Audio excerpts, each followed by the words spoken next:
Barangay Love Stories. Love Stories. Kailangan nating matutunang pagbigyan ng isa't isa sa isang relasyon para lalong maging matatag ang binuong samahan. May mga pagkakataong hindi natin masakyan ang trip na gusto ng Dear Papa Dudut, tama pong isipin ng isang tao na kapag makikipag-boyfriend o girlfriend ito'y dapat sa puso't isip niya ay gusto na niyang makasama ito habang buhay. At nakikitang sila na talaga ang magiging magkatuwang sa hirap man o sa ginhawa. Hindi pwedeng nakikipag-boyfriend o girlfriend ka lamang pero hindi mo pinapangarap na kayo talaga ang magsasama para bumuo ng pamilya at isil ang inyong pag-ibig sa isang kasal. Pero hindi ko talaga iniisip ang kasal, Papa Dudut. Wala sa bokabularyo ko na kasal kaagad ang goal sa isang relasyon. Pwede namang companion lang talaga at hindi naman pumali ang kasal, isa itong sacred vow na hindi pwedeng isuka kung napasuka. Pero hindi mawawalang may kanya-kanya tayong opinyon at pananaw tungkol dito. Ako nga pala si Joanna, 45 years old na po ako sa ngayon, Papa Dudut. Nagtatrabaho pa rin po ako bilang isang disbursing officer sa isang opisina.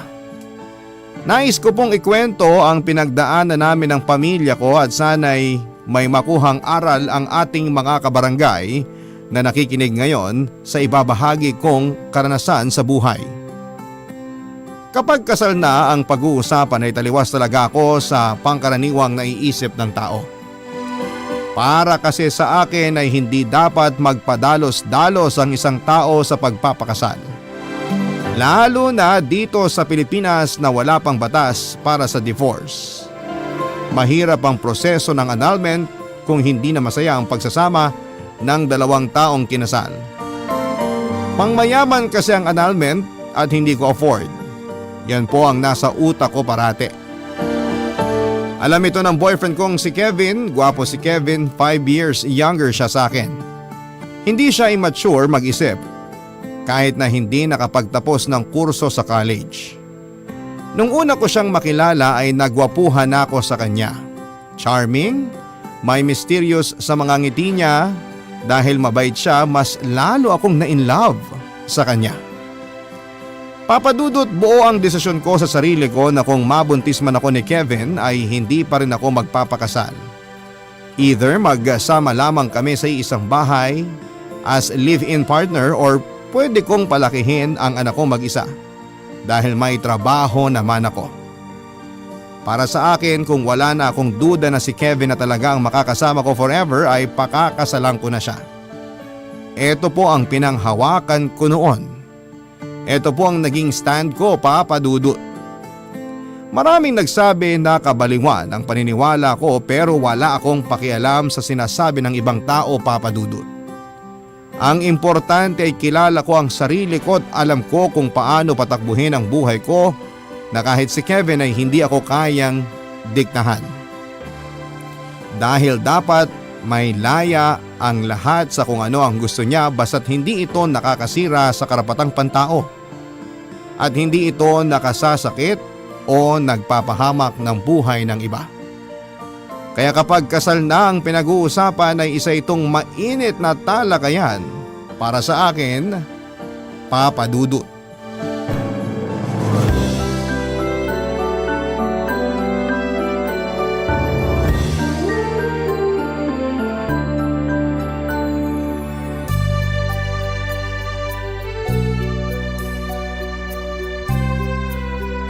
Ang lamig talaga dito, no, mahal? Bagay itong mainit na kape sa panahon dito. Oh, inumin mo na yan sa'yo, mahal. Pinagtimpla mo pa talaga ako? Ikaw talaga mahal? Gusto mo talagang hindi tayo matulog tonight, no? Kailangan natin itong mainit na kape para di tayo masyadong ginawin. Ang sarap talaga dito sa Tagaytay, mahal. Ang sarap sa katawan ng lamig. Hindi tulad ng aircon. Iba pa rin ang lamig na natural. At malapit lang sa Manila kung gusto mo magtanggal ng stress. Hindi matagal at nakakapagod ang biyahe, di tulad pagpapuntang Baguio. Oo nga mahal. Ang ganda siguro dito na lang tumira.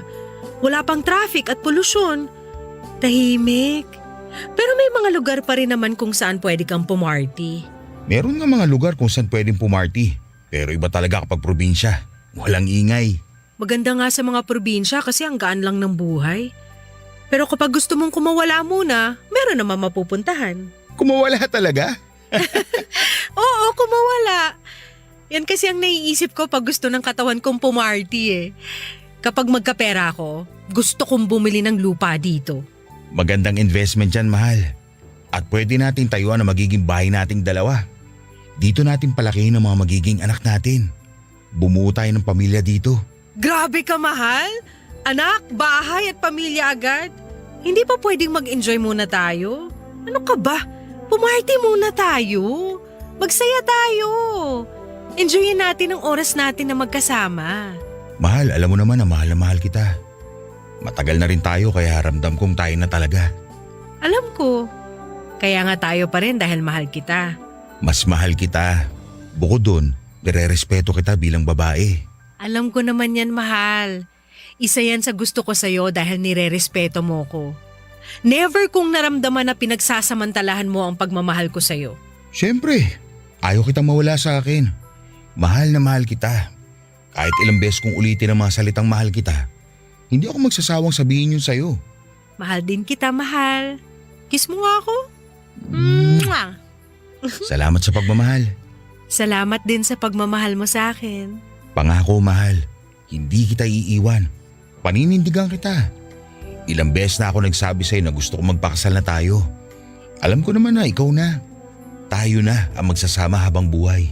Walang duda, alam kong tunay ang pagmamahal mo sa akin. Pero wala sa isip ko ang magpakasal. Ang importante, mahal natin ang isa't isa. At pareho nating gusto ang mga nangyayari sa relasyon natin at sa ating dalawa. Pero paano kung mabuntis ka na? Basta, handa akong panagutan ka. At pangako, try ko ulit mag-aral kahit mahirap. Huwag mo nang isipin yan. Basta masaya ako ngayong gabi. Yun ang importante, mahal. At dapat mag-aral ka dahil pangarap mong makapagtapos. Maganda talaga kung makakapagtapos ka pero nasa sayo pa rin yan, ha? Salamat, mahal. Salamat din, mahal. Bakis nga ako. Hindi si Kevin ang unang lalaking nakasiping ko, Papa Dudut. Lahat ng mga lalaking dumaan sa akin ay katawan lang ang hanap. Pero ang nagustuhan ko kay Kevin ay hindi niya kaagad hinangad na angkinin ang katawan ko. Hanggang halik at romance lang ang ginagawa niya dahil lang sabi nga niya ay nirerespeto niya ako. Kaya mahal ko si Kevin pero hindi pa rin maalis sa isipan ko na baka darating ang araw ay makakahanap si Kevin ng mas nagpapasaya sa kanya. Mas nababagay sa kanya. Bukas na bukas ako sa posibilidad na mag-iba ang gusto ng isang tao. Parang ulan lang yan sa tag-init. Hindi mo inaasahan pero nangyayari pala talaga. Ang ibig kong sabihin, Papa Dudut, kahit gaano ka ka-sure na mahal ka ng tao ay darating din ang panahon na mararamdaman, makakaramdam kayo ng lamig kahit na gusto mo pang ituloy ang init ng inyong pagmamahalan. At pagising mo ay tuluyan nang nawala ang init na yon. Sa aming relasyon ay ako ang nagdadala dahil sa mas matanda nga ako ng 5 taon sa kanya, Papa Dudut. Pero matured mag-isip si Kevin kaya naging swak ang pagsasamahan namin hanggang sa nabuntis na niya ako, Papa Dudut. Pinaalam ko sa kanya ang tungkol sa pregnancy test na naging resulta at sinabi kong magiging tatay na siya. Tuwang-tuwa si Kevin at gusto niya talagang pakasalan na ako pero takot pa rin ako sa kasal, Papa Dudut. Ayaw ko pa ng panahong yon dahil hindi pa rin ako sure kung forever ang love at compatibility naming dalawa. Ang gusto ko ay mag-live-in lang kami. Gusto ko pang subukang tignan at patunayan kung talagang forever ba ang love namin sa isa't isa. Halos isumpa naman ako ng Mama Helen ko nang malaman niyang hindi ako pumayag na pakasalan si Kevin. At gusto ko lang muna na mag-live-in kami. Sobrang galit si Mama sa akin na para bang teenager pa rin ako sa mga mata niya na hindi alam ang magdesisyon sa sarili ng dapat gawin. Iniisip niya ang tungkol sa moral standards at ang kahihiyan ng pamilya sa hindi ko pagpapakasal.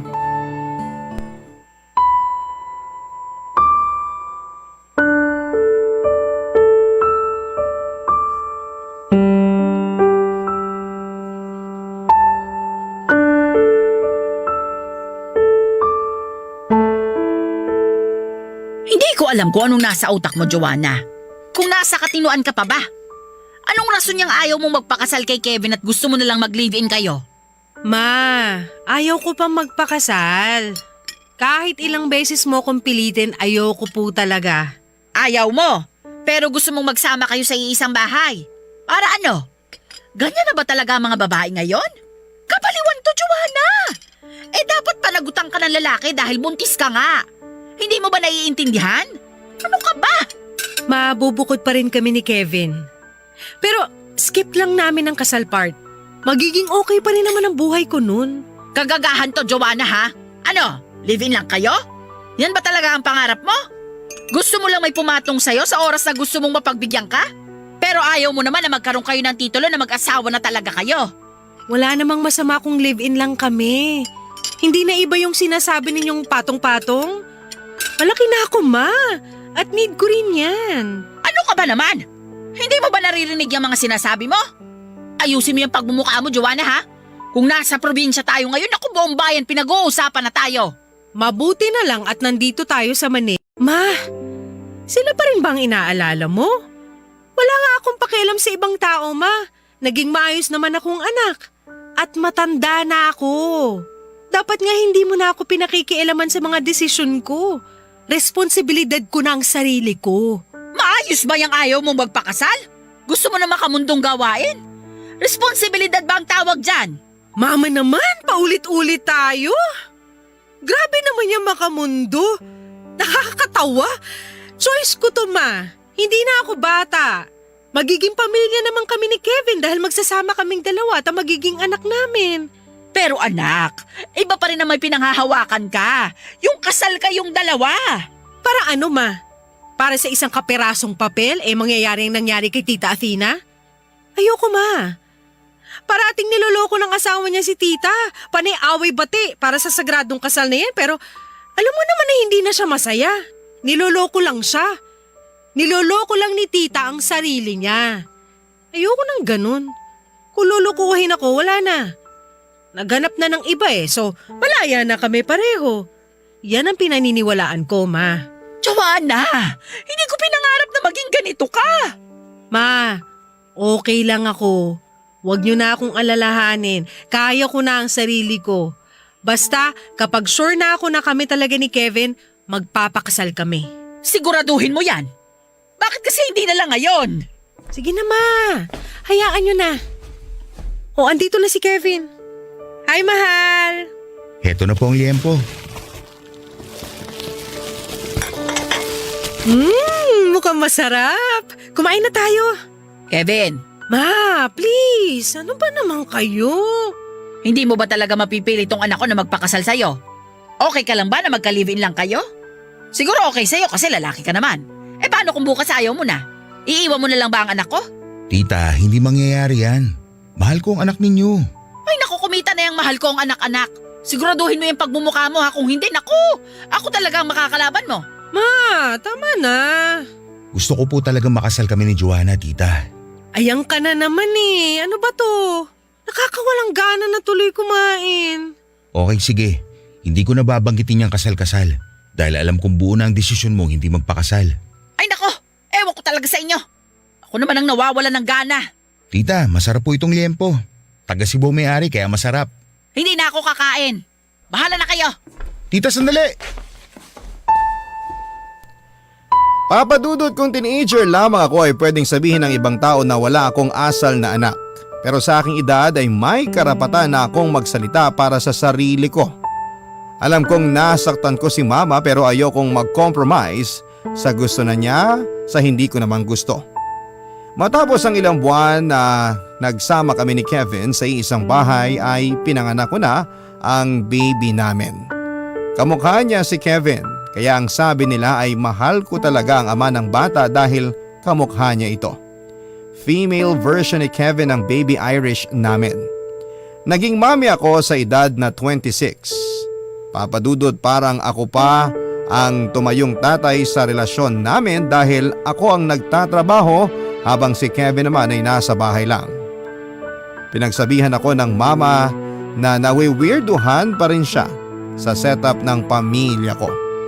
Kung eto rin ba ang bagong setup ng pamilya sa Pilipinas na ang babae na ang nagtatrabaho. Ipinagtanggol ko naman si Kevin at ang sabi ko kay mama na nagtatrabaho naman si Kevin sa bahay at hindi biro ang magbantay ng bata. Maligaya ako sa piling ni Kevin kahit na maraming kuda ang mga tao tungkol sa hindi namin pagpapakasal, Papa Dudut. At ako lamang ang kumikita ng pera. Wala pa rin akong pakialam sa kanila, ang importante sa akin ay naibibigay ni Kevin. Ang gusto ko lalo na sa usaping labing-labing, Papa Dudut. Barangay Love Stories. Barangay Love Stories. Papa Dudut, nang maging kami ni Kevin ay hindi na ako naghanap ng ibang yakap, halik at init ng ibang lalaki. Naging sapat na si Kevin para sa akin, Papa Dudut. Naging tapat ako sa kanya at napapaligaya niya ako sa kama. Lahat ng gusto ko mangyari para mas maging maganda ang aming pagsasama at mas ma-enjoy namin ang isa't isa ay ginagawa naming dalawa. Parang best friend, best buddy at best sa labing-labing partner ko siya. Kaya wala kaming tinatago sa isa't isa, Papa Dudut. All the wild things a couple would do ay ginagawa namin dahil committed na naman kami sa isa't isa. At lahat ng ginagawa namin ay consensual, may pagpayag ng bawat isa, Papa Dudut. Kasal po kami sa kama at yon ang importante para sa akin. Minsan kinakausap niya ako tungkol sa kasal hanggang sa nagsawa na siguro siya at hindi na niya ako niyayaya ng kasal dahil parati akong tumatanggi. Naging partner ko si Kevin sa lahat ng trip ko sa buhay ko pero may isa akong trip na matagal kong pinag-isipang sabihin sa kanya, Papa Dudut. Dumating ang araw na nagkalakas loob na ako at sinabi sa kanya na natry na naming lahat na ma-explore kung paano pasayahin ang bawat isa sa kama pero hindi pa namin natatry na magkaroon ng ibang kasama sa kama maliban sa aming dalawa. Nais kong mag-invite kami ng someone para sumali sa amin kasi naging curious ako sa mga nabasa ko. Nabalitaan ko naman na madalas itong ginagawa sa ibang bansa at may mga tao talaga kahit na dito sa atin na ginagawa ito. Nagalangan si Kevin sa request ko pero tiniyak ko sa kanya na wala namang mangyayaring masama sa aming relasyon dahil alam namin na mahal namin ang isa't isa. At solid pa rin ang aming relasyon for almost 16 years kahit na hindi kami kasal. Pero hindi pa rin siya pumayag at biglang nabuhay na naman ang usaping kasal.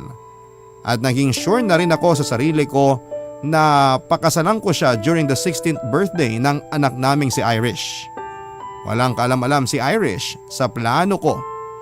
Na-surprise siya, Papa Dudut, na kasal pala naming dalawa ni Kevin sa araw mismo ng birthday niya.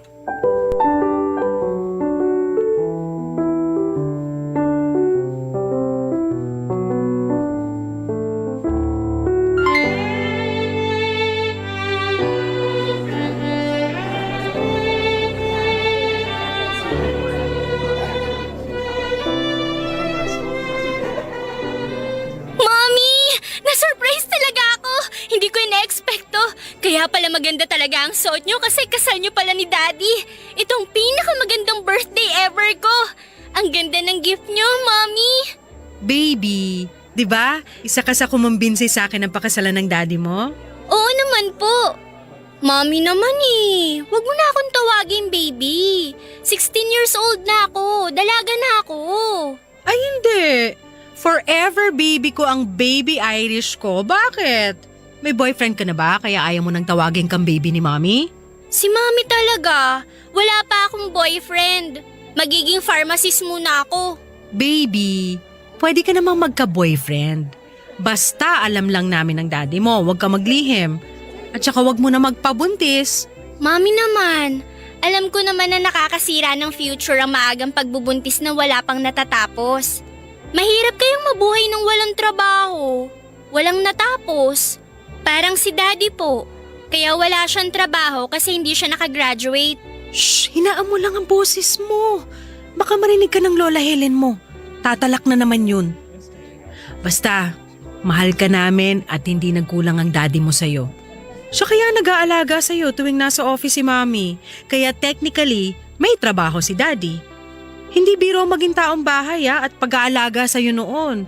Iyakin at napakalikot mo pa naman. Opo, hindi na ako malikot at iyakin ngayon.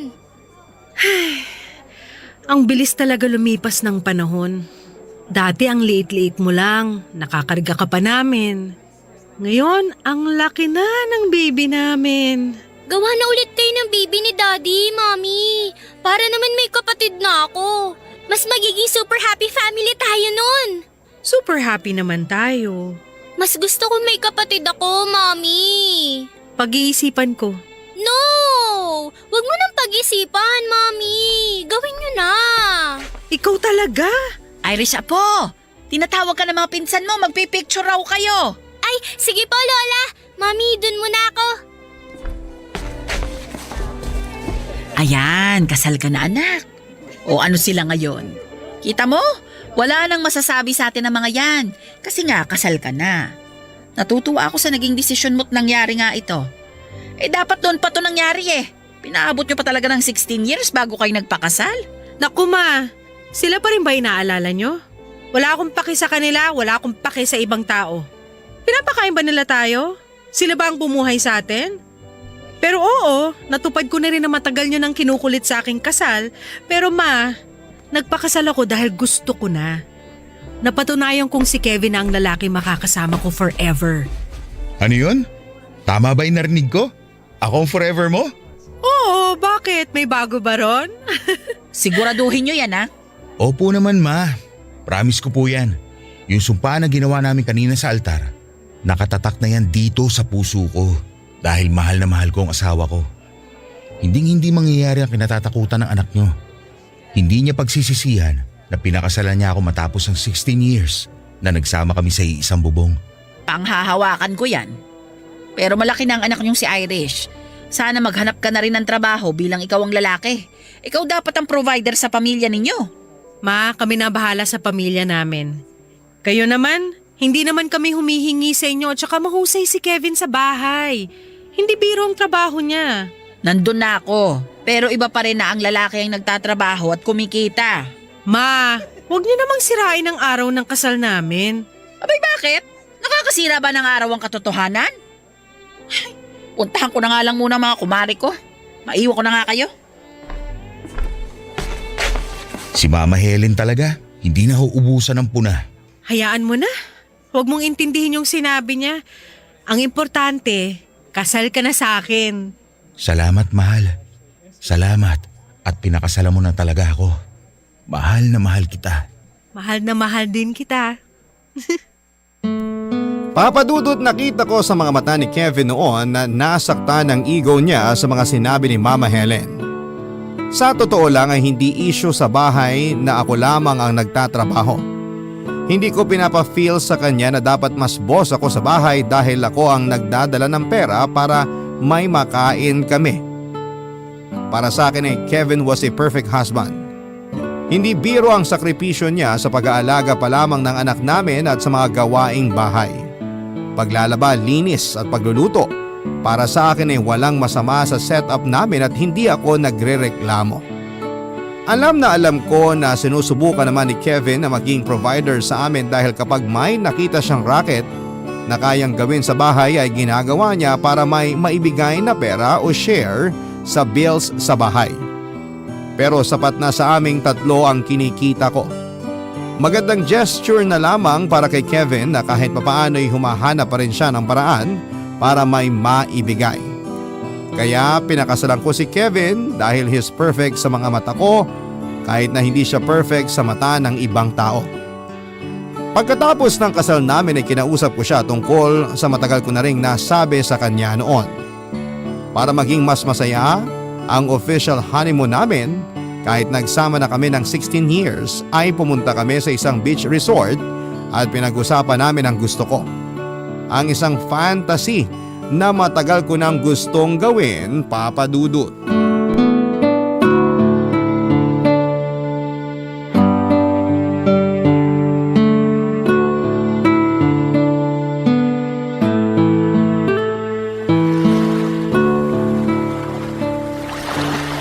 Iba rin talaga kapag nakakapagdagat tayo. Ang sarap. Kanina ka pa nga nagtatampisaw eh. Ang sarap ng tubig, hindi malamig. Tama lang. Nakaka-relax kaya masarap magtampisaw. Ganito pala ang honeymoon. Mahal, maiba naman tayo. Yung sinabi ko sa'yo dati, pwede kaya natin gawin dito? Wala namang nakakakilala sa atin sa lugar na to. Seryoso ko ba talaga dyan, mahal? Bakit ba ayaw mong maniwala? Pareho tayong mag-i-enjoy dun. Nandun na tayo, pero Please, mahal naman eh. gusto ko lang maranasan yun. Maghanap tayo dito sa isla ng pwedeng sumali sa honeymoon natin. Gusto ko lalaki. Mahal, parang hindi ko kaya. Mahal, faithful naman ako sa'yo. Kailan ba kita pinagtaksilan? Ang gusto ko lang naman, maranasan na makatikim ng iba habang kasama ka. 3 tayo. Pero tayong 2 nagmamahalan. Trip lang naman yung lalaking sasali sa atin. Ano yung trip na yan? Hindi ko talaga masakyan. Hindi ko kaya makita ang asawa ko na inaangkin ng ibang lalaki. Trip lang nga yun. Paano kung sabihin ko sa'yong kaya ko yung gawin? Pero dapat babae yung sasali sa atin. 2 kayong babae na makakasama ko sa isang kama. Hindi mahal. Dapat 2 kayong lalaki na makakasama ko sa kama. Hindi mo nga kaya na 2 kayong babae. Ano pa kaya na may kasama tayong ibang lalaki? Kevin naman eh. Anong klaseng paglalaro ng apoy itong naisip mo? Alam mo, lahat ng gusto mo sa kama sinunod ko. Para lang maging masaya ka. O bakit? Hindi ka ba masaya sa mga ginagawa natin? Naobliga ka lang ba? Pinapeke mo lang na gusto mo ang ginagawa nating 2? Hindi sa ganun. Pero ganun ang pagkaintindi ko. Sige na, ako na ang Makate. Walang patutunguhan itong pag-uusap natin. So mag-aaway tayo dito sa honeymoon natin. Hindi ko nga kaya yung gusto mo. Kahit anong posisyon, anong forma gusto mo, magagawa ko. Pero may kasama na ibang lalaki, tapos pagsasaluhan ka? Hindi ka naman pagkain para pagsaluhan. Hindi ko kaya yun. Nire-respeto kita. Kevin, hindi ko kinukwestiyon ang pagrespeto mo sa akin. Trip nga lang to. Kasi ginagawa naman to ng ibang couple sa ibang bansa. Eh sila yun. Tayo, dapat tayong 2 lang. Marumi na ba ako sa tingin mo dahil ito ang gusto kong mangyari? Hindi, ano ka ba? Hindi sa ganun. Sorry talaga, mahal. Hindi ko pa kaya. Pag-isipan mo. Please. Mahal naman. Please, mahal. Sige, pag-iisipan ko to. Tatampisaw muna ako sa dagat. Baka sakali makapag-isip-isip ako. Papa Dudut, hindi ko kinausap buong gabi si Kevin. Kaya sa sumunod na araw ay sinabihan na niya akong pumapayag na siya sa gusto ko. Kakaiba ang naramdaman kong excitement sa sarili ng mga oras na yon. Para po akong bata na napangakuan na mabibigyan ng regalong inaasam-asam. Ang sabi pa ni Kevin sa akin na wala siyang duda sa pagmamahal ko, sa pagmamahala namin. Kaya gagawin niya ang trip na ito at sisiguraduhin niya ang magiging masaya ko. Naghanap kami ng stranger na lalaki sa resort at hindi naman kami nabigo, Papa Dudut. Isang guwapo ang nakilala namin. May lahing European, mistiso at alam ko kaagad na may insecurities na nararamdaman si Kevin. Pero hindi niya lang pinapahalata sa akin, Papa Dudut. Dahil sa pagmamahal ni Kevin sa akin ay sinantabi niya ang sarili to give way sa gusto kong mangyari.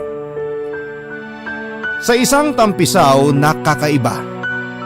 Isang experience na pagsasaluhan naming mag-asawa kasamang isa pang lalaki sa kama. Barangay Love Stories. Barangay Love Stories. Siya ko, Papa Dudut.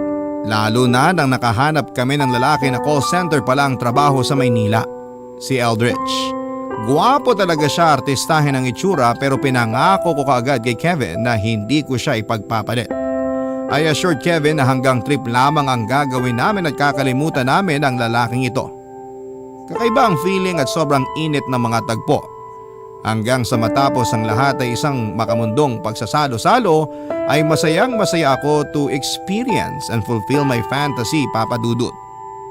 Wild na wild pero buo pa rin kami ni Kevin at kinaumagahan ay umalis na kami sa resort at parang isang panaginip na lamang ang nangyaring pagtatampisaw na ginawa naming tatlo. Hindi na namin pinag-usapan ang tungkol kay Eldridge at sa nangyari sa resort nang makauwi na kami sa bahay, Papa Dudut. Pero may iba sa bawat pagtitig namin sa isa't isa na hindi namin maitatangging ang pangyayaring yon ang nasa isipan namin. Matapos ang isang buwan ay hindi na nakatiis si Kevin. Hiniling ni Kevin sa akin na gawin ulit namin ang ginawa last time. Pero dapat dalawa namang kaming babae dahil gusto rin ni Kevin na maka-experience na makasama ang dalawang babae sa isang pagsisiping. Ayaw ko mang gawin, Papa Dudut, pero hindi ako makatanggi. Nag-bar hopping kami para makahanap ng babae na sasali sa trip namin at hindi naman kami nabigo. Nakilala at napapayag namin si Karil. Nangyari ang gusto ni Kevin at naramdaman ko ang lahat ng nararamdaman ni Kevin noong ginawa namin ito kasama si Eldridge. Nakaramdam ako ng insecurity. Maganda si Karil, bata at magaling.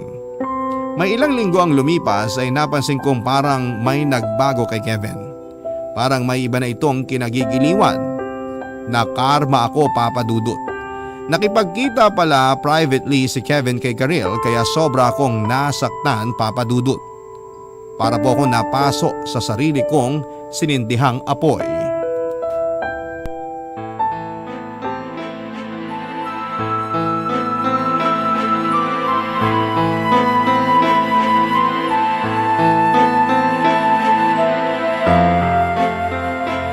Ibig sabihin nito, hindi mo pinangatawanan ng pangako mo na yun lang. Isang gabi lang ang usapan. Nagkasundo tayo, nakakalimutan na natin yung babaeng yon pagkatapos ng isang beses na may mangyari sa ating tatlo. Kevin! After nating gawin yung bagay na yun kasama yung Eldridge, kinalimutan ko. Pinilit ko dahil ikaw ang pinili ko. At kahit ano man ang mangyari, ikaw pa rin ang pipiliin ko. Pero bakit si Karil? Bakit hindi mo kinalimutan? Joanna, sinubukan ko. Pero dahil nagkita kami muli, nahulog ako sa kanya. So ano? Matapos ang 17 years na pagsasama natin at kasal natin, siya ang pipiliin mo? Ganun ba? Ikaw may kasalanan kung bakit nangyari to. Ano? Ako ba ngayon? Isang beses lang ako, ikaw… Kasi naman yung trip mo eh. Gusto mo magtampisaw ang dalawang lalaki sa'yo. Kesyo, itong fantasy mo, pangarap mo ma-experience. Alam mo bang nasasaktan ako nung gabing yun? Kasi para akong basahan. Feeling ko pwede mo akong palitan kahit na nakatali tayo sa walang kwentang kasal natin. Nagsisisi ka na nagpakasal tayo? Kevin naman! 17 years na tayo, malapit na rin magdebut si Irish. Dalaga ng anak natin, please naman! Huwag ka na makipagkita dun sa babae! Kalimutan na natin! Please, mahal! Alam mo, sawa na rin ako na palagi sinasabihan ng mama mo na wala akong kwenta. Na kahit nakasal na tayo, parang ayaw niya. Dahil wala nga akong trabaho. Hindi ako nakatapos ng kurso. Sunod-sunuran lang ako sa'yo. Taong bahay. Baka nga maling desisyon na nagpakasal tayo. Bakit ka nagkaganyan? Binulag ka ng babaeng yun. Mali ang iniisip mo. Siguro dahil bata siya. Mas maganda sa akin kaya ka nagkakaganyan. Pero Kevin, patatawarin kita. Tatanggapin kita ng buo. Ayoko na, Joanna. Tinulak niyo ako. Tinulak niyo ako palayo. Paano ang anak natin? Paano si Irish? Huwag please. Huwag mo tong gawin. Yan ka eh. Ganyan ka. Makasarili ka. Yung gusto mo lang. Lahat ginawa ko para mapasaya ka. Hindi ko nga alam kung mahal mo ba talaga ako o isa lang akong kasangkapan para sa'yo. Mahal kita. Kaya nga pinakasalan kita, hindi ba? Hindi. Mahal mo ang sarili mo. Kaya nga gusto mo mangyari kung ano ang gusto mo dahil makasarili ka. Akala ko nagkaintindihan tayo. Akala ko pinagkakatiwalaan natin ang isa't isa. Akala ko tanggap mo ko at mahal na mahal mo ko. Kevin, hindi lang naman tayong dapat buo. Mas kailangan ni Irish ang buong pamilya. Hindi naman ako mawawala kay Irish eh. So, gusto mo talagang hiwalayan ako? Sige, sumama ka sa babaeng yon. Hahabulin ko kayo. Sasampahan ko kayo ng kaso dahil kasal tayo. Yung ginawa natin, pwede maging grounds yun para manalang kasal natin. Kasi nakita kong hindi to ang bagay na pinapangarap ko sa isang asawa. So kahit alam mong haliparot yung babae, siya ang pipiliin mo? Anong klaseng rason yan? Mas naiintindihan niya ako. Hindi! Pinamukha mo lang sa akin na mas bata siya, na mas kaya niya ang gusto mo mangyari. Ikaw ang makasarili, Kevin, hindi ako! Hindi! Ikaw! Kevin! Bumalik ka! Saan ka pupunta, Kevin? Huwag mo ako iwan! Huwag mo kami iwan, Kevin! Papadudot nang lumabas si Kevin ng pinto ay hindi na siya bumalik pa. Tuluyan na niya kaming iniwanan, Papa Dudut.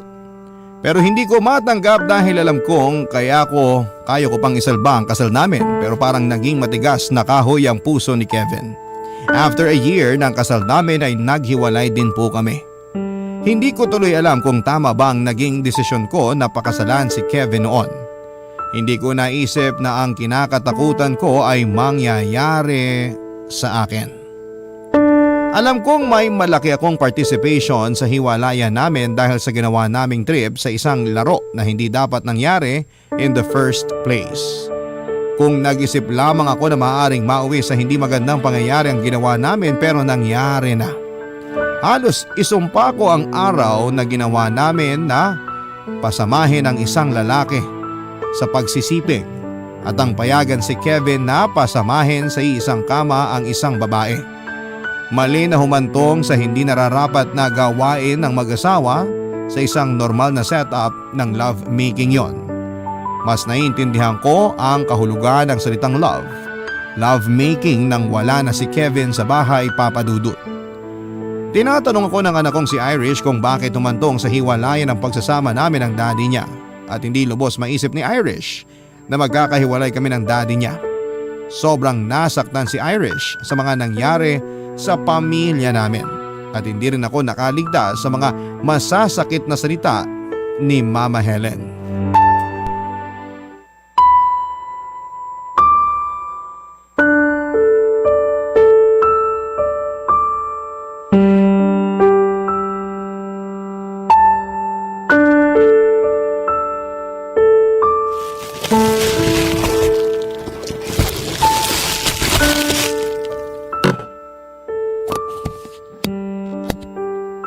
Ayan, dinalang ko kayo ng ulam.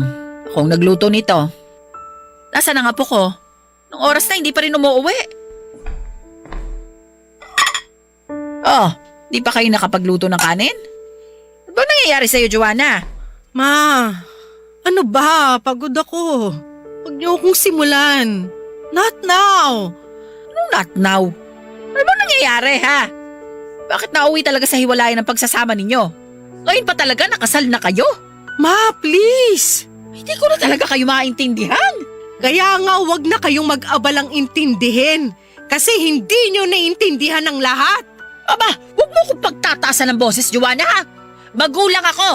Concern lang ako sa'yo.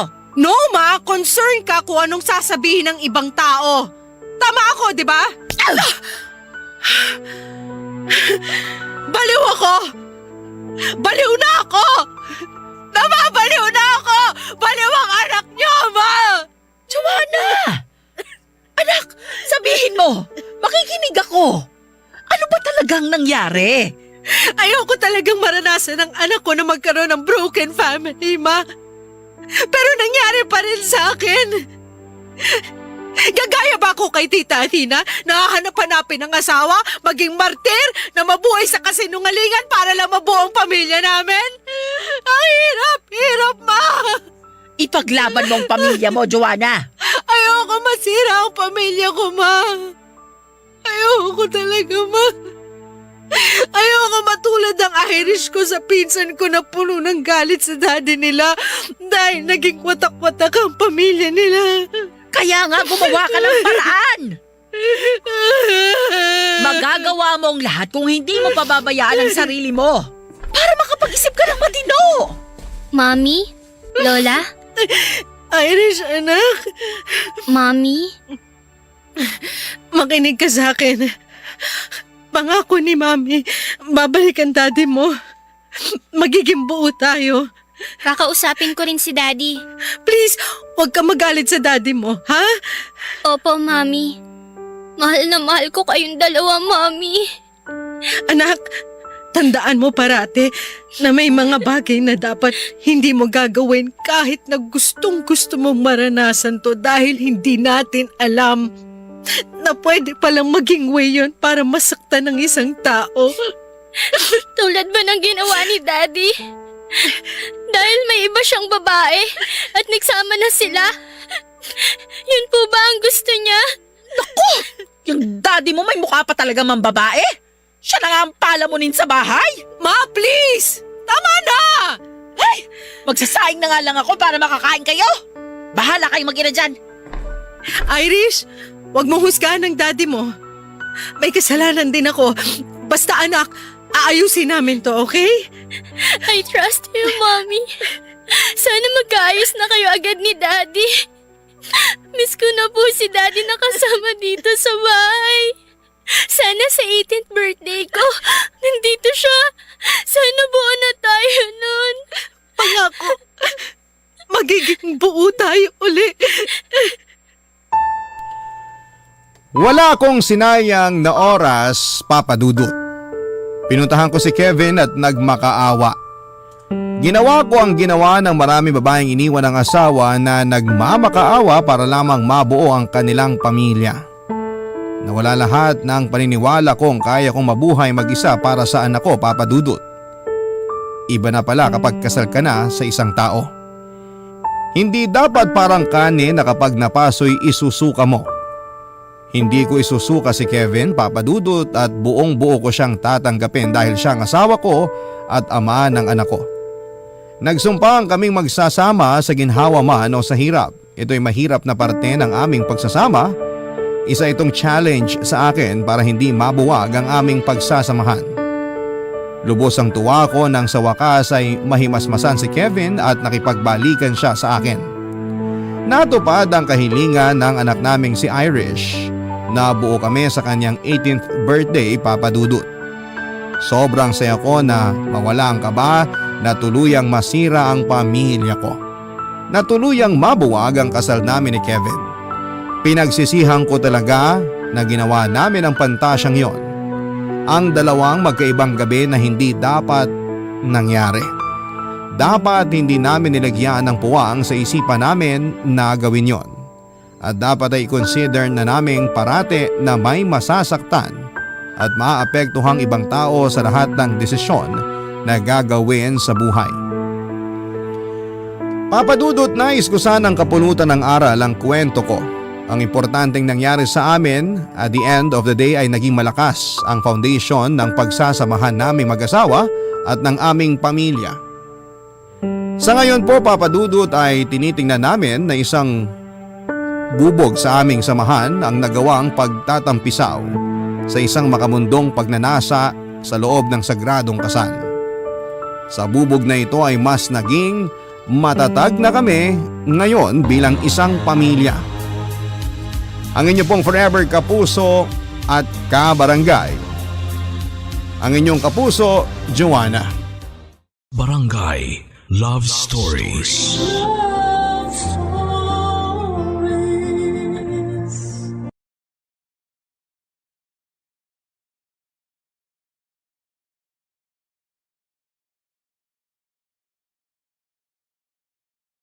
Ang mga kwento ng pag-ibig, kwento ng buhay, at kwento ng pag-asa dito sa Barangay Love Stories. Love stories.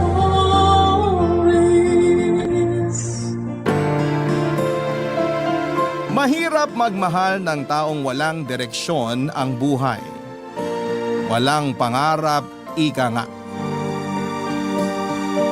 Mga salot sa lipunan at kinaiinisan ng lahat. Ikaw kapuso, hanggang kailan mo kayang ipaglaban ang pagmamahal mo sa kagaya nila?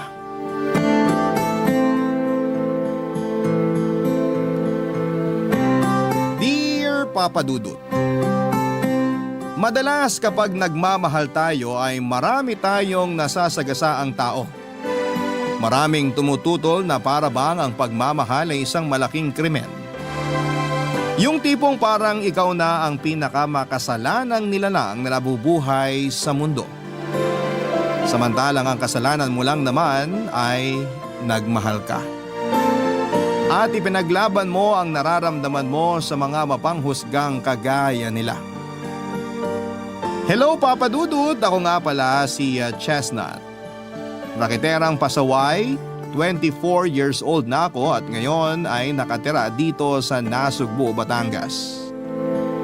Matagal na rin po akong tagapakinig ng inyong programang Barangay Love Stories. Minsan naiiyak ako sa kwento, lalo na kapag nasa kalagitnaan ng eksena. Para bang kasali ako sa usapan nila at galit na galit din ako kapag inaapi ang sender. May mga pagkakataon pa nga na tumutulo talaga ang luha ko, lalo na kapag madrama ang kwento. Pero syempre, mas madalas na kinikilig ako at para akong tanga na tumatawang mag-isa dahil nakakatawa ang mga kwentong binabasa ninyo. Medyo nagdadalawang isip ako noong una na ibahagi ang kwento ko, pero dahil nai-inspire ako sa mga napapakinggang kong kwento ng mga letter senders mo ay minabuti ko na rin pong ibahagi ito sa inyo upang mag-iwan ng magandang aral sa buhay. Papa Dudut, nag-aaral pa lamang ako ng college ay nakikita ko na si CJ sa kanto na dinadaanan ko papasok sa paaralan. Nakagraduate na ako at lahat, andun pa rin siya sa kanto at parang walang inaalala sa buhay kundi ang tumambay. Sa tuwing dadaan ako sa tapat ng barkada nila ay walang araw na hindi niya ako binuburaot. Araw-araw niya akong pinapahanginan ng kung ano-ano at doon ay nagsimula ang kwento naming dalawa, Papa Dudut.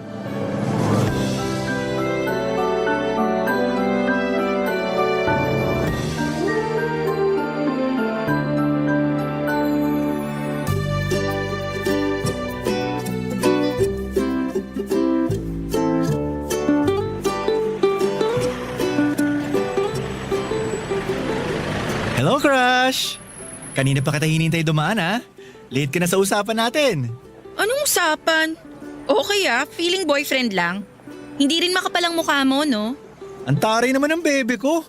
Yan ang tipo ko sa babae eh. Mataray. Huwag mo ako matawag-tawag na bebe. Hindi kita boyfriend. Kilabutan ka nga sa mga sinasabi mo. Tabi nga dyan. Oo na, tatabi na. Relax ka lang. Ito naman, nagbibiro lang naman ako eh. Pwede ba? Hindi oras ng pagbibiro ngayon. Huwag mo akong simulan Sus! Hayaan mo na ako. Ikaw lang kasi nagpapasaya sa akin eh. Huwag ka nang masungit. Promise, pag hinayaan mo akong tawagin kitang bebe, maliligo na ako araw-araw. Tanga!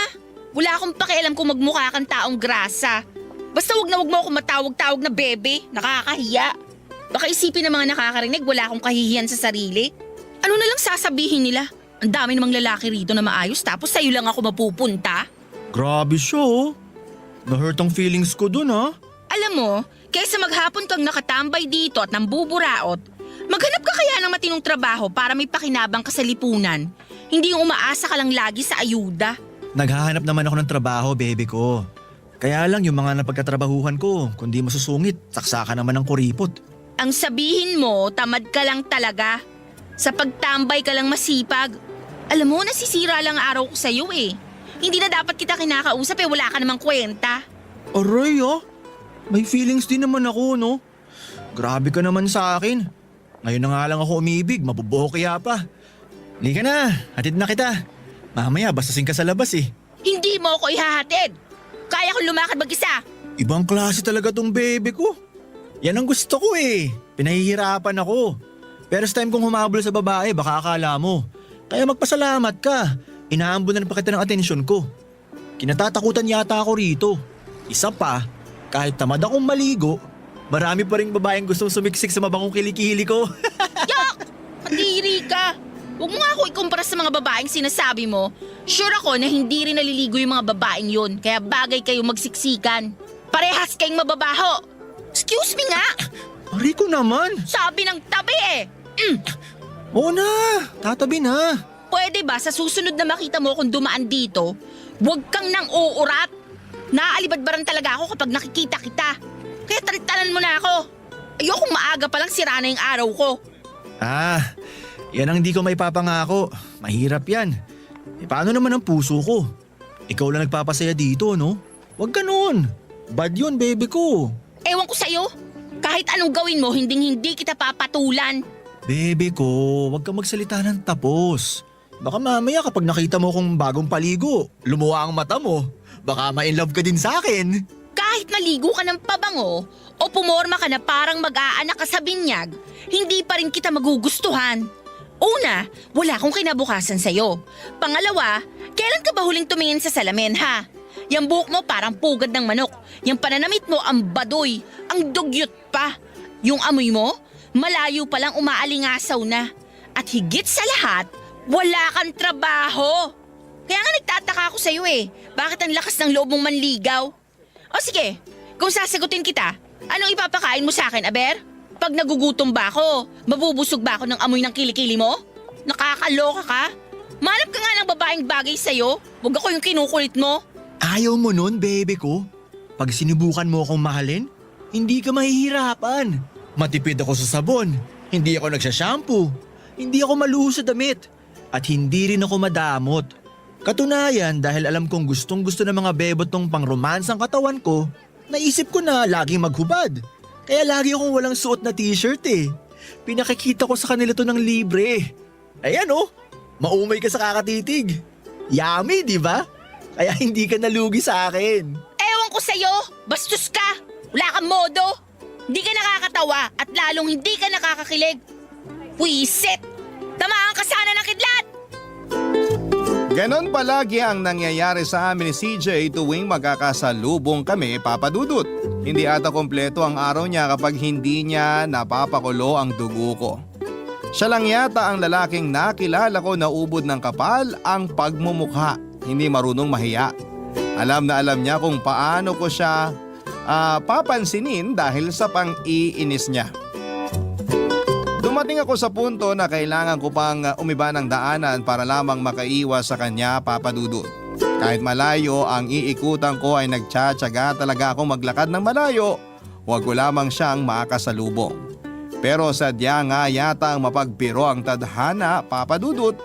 Kahit na nung iwas ko ay nakakasalubong ko pa rin siya at nasisira niya ang araw ko. Pero isang araw, naramdaman ko na lamang na parang hinahanap-hanap ko na rin ang pangungulit niya sa akin. Namimiss ko rin pala ang kakulitan niya. Namalayan ko na lamang na hinahayaan ko na siya sa ginagawa niya. Hinahayaan ko na siya na ihatid ako at unti-unti na ring nahuhulog ang loob ko sa kanya. Pero natatakot akong sabihin o ipahalata sa kanya, Papa Dudut. Kahit alam kong nasasaktan siya sa sinasabi ko ay nagpatuloy ako sa pangmamaliit ko sa kanya. Alam kong masakit ang mga salitang binibitawan ko at sobra na ako. Baka kasi sa ginagawa ko ay tantanan na niya ako at mawala ang nararamdaman ko para sa kanya. Pero kada salitang binibitawan ko ay ako rin ang nasasaktan, ako rin ang nahihirapan. Dahil mahal ko na si CJ, Papa Dudut. Mahal ko na ang tambay na kinaiinisan ko at siya na ang dahilan ng araw-araw na pagngiti ko.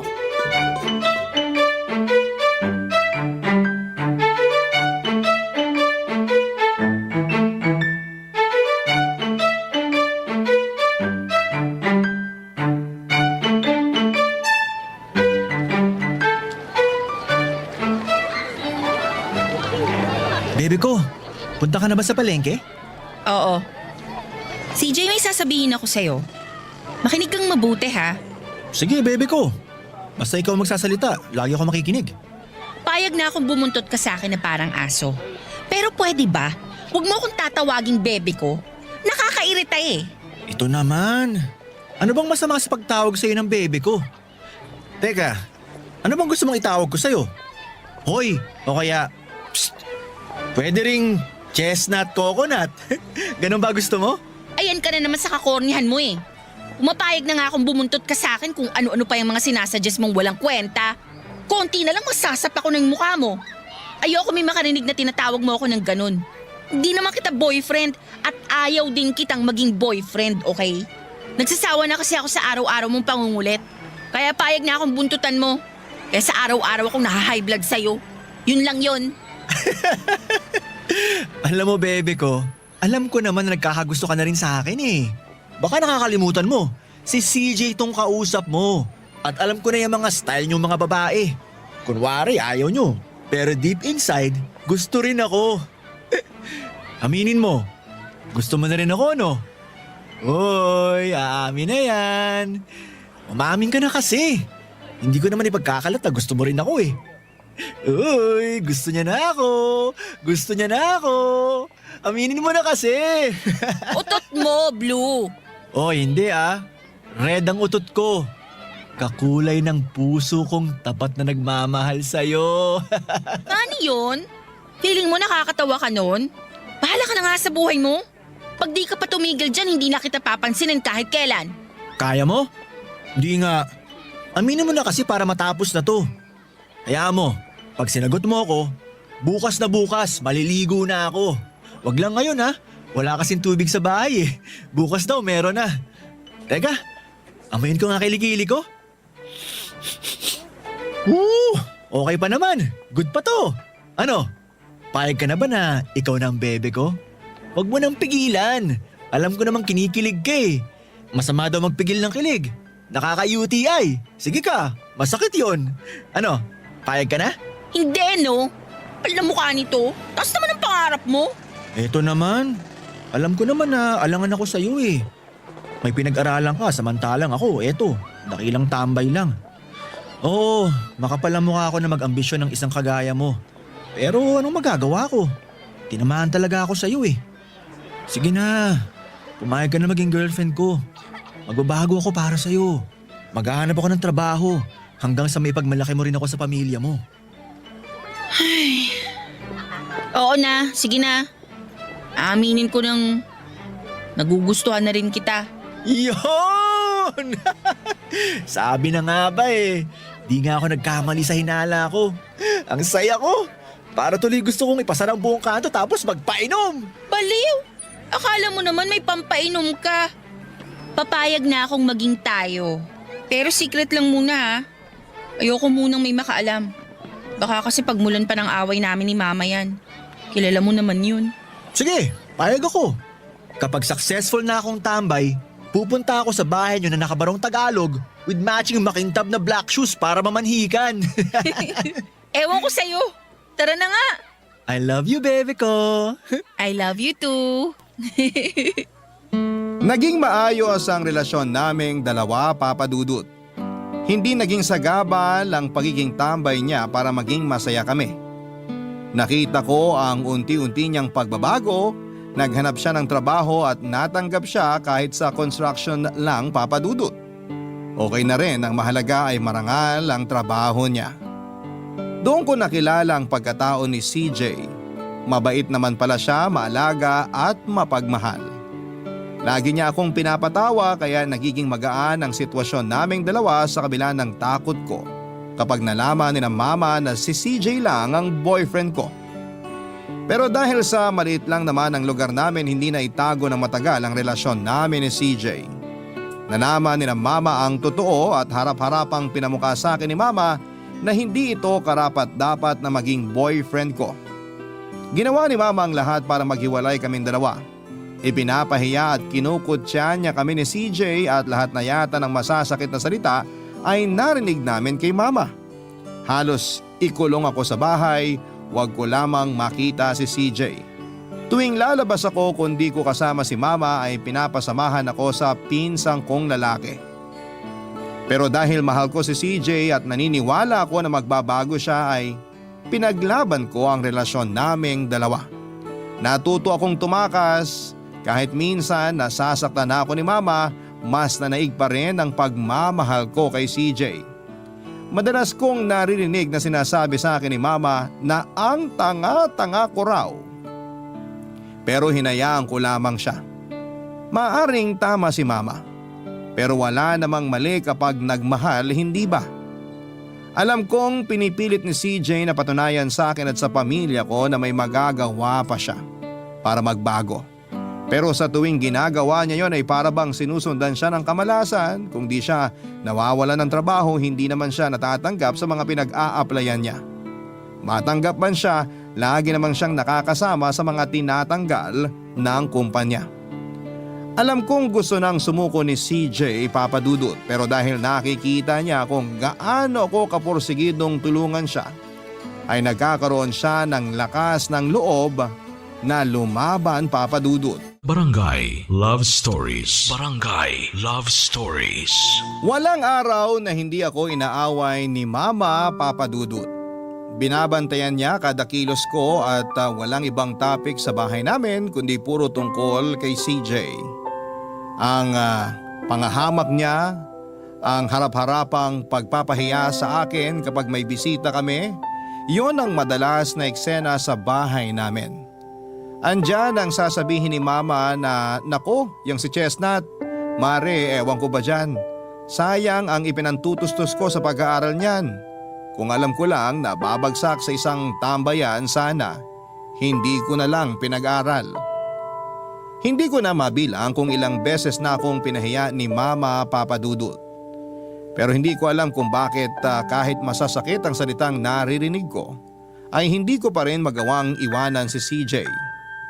Maraming beses kong kinukumbinsi si CJ na makipaglapit kay Mama.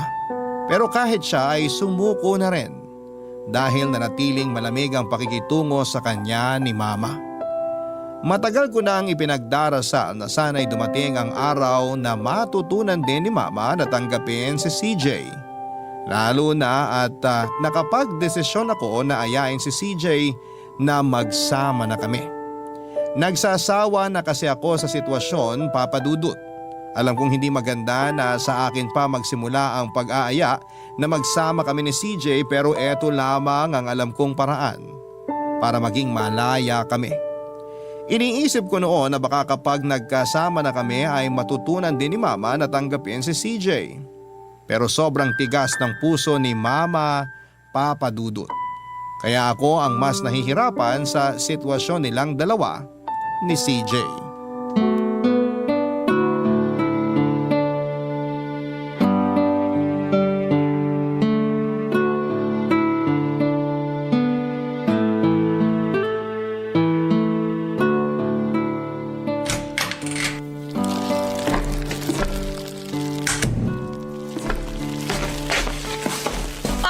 Bakit ngayon ka lang? Maaga kang umalis kanina. Dumiretso pa ho kasi ako kay na Lloyda. Kinuha ko yung damit na pambenta. May mga bagong dating ho kasi siyang paninda kaya inagahan ko na para hindi ako maunahan. Buong araw ka na wala, Chestnut. Huwag mo sabihin maghapon ka rin namili ng paninda niya. Akin na nga yung pinamili mo sa palengke. Ito ho.